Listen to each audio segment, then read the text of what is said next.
Okay, there's some Scraft Ahoy here. We are on blue shift for this matchup between Demiax in the top right of blue shift and Sam in the bottom left.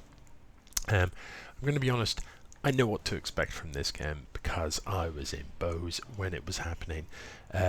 Notice a couple of things here. The production tab is up in the top left, and literally nothing's happening here for Sam. So let's go and see what Demiax is up to. Up in the top right, we can see a pretty standard opening supply depot at the top of the ramp. In general, as Terran, this is standard practice. Build your supply depot here, build a barracks here, and then you can build a second supply depot, and that completely blocks your ramp. These supply depots, tapping R raises them and lowers them, so you can get your own units in and out.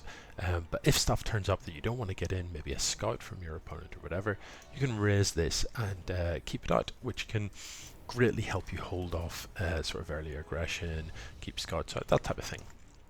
So we see that Demiax does scout her opponent.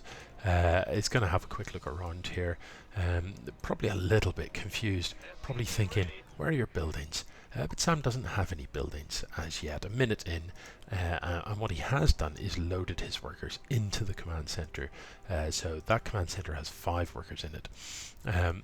He's yet to build anything whatsoever, and that is certainly of concern. There are the respective APMs. Sam having a bit of a spike in APM as he goes nuts here, unloads those workers and starts to build something. I think if I was to check the average APM though, we'd see that it's a disappointing story on that front. So back over at the Demiax base, the men is approaching saturated, 15 of 16, but there aren't workers being built. Do bear in mind, don't stop building workers. Another thing probably worth pointing out is as soon as your barracks is finished when you're Terran, you really want to get that orbital command upgrade. It does mean you've got to pause in building workers, but you instantly make up for that the moment you drop your first mule. Mules are great. Being able to do scans is also a wonderful, wonderful thing. So that's a kind of goes without saying upgrade that every Terran player should be getting as soon as their first barracks is finished, essentially. Never really a good reason not to get that upgrade. So the orbital command is I mean, you do have to remember to use it, but even if you forget, just knowing that you can drop a scan at any time if cloaked units turn up or anything like that is really useful. Knowing that you can also drop extra supply, so if you find yourself supply blocked, you can tap X and click a supply depot, and it drops down a kind of add-on to a supply depot that instantly gives you more supply without having to wait for a new depot to be built. So it can get you out of all sorts of trouble. Quick look at the army supply tab. Worker advantage for Demiax, and 6 units have been built. Expand is under construction. Factory just finishing up. So we've got 1 tech lab, 1 reactor.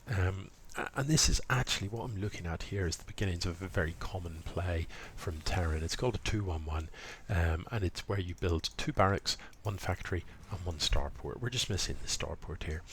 And there's a reason that's a popular play. It's in the early game, it's the right ratios of things. So there the scan goes down, and you can see what Demiax gets to view from that scan.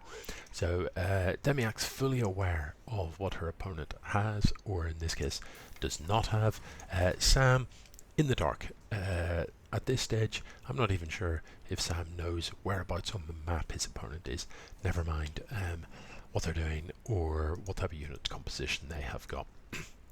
So the orbital command obviously finished up because that scan was available. Stim being researched. The add-on on the tech lab here allows siege tanks to be made. A bunch of marines turning up, more on their way across the map. This is very much the GG moment here. So Sam, unfortunately, with no units whatsoever, this 1 marine, sorry, I'll tell a lie, 2 marines, are not going to cut it against this lot. Not going to cut it in any way, shape or form really. And even if they do, back home there is, somewhere there's a siege tank. Where did the siege tank go? I'm sure there was a siege tank in production. Oh, there it is, look, it's just parked here. There's the GG. This is over. So hopefully in game 2 we'll see some improvement out of Sam. GG.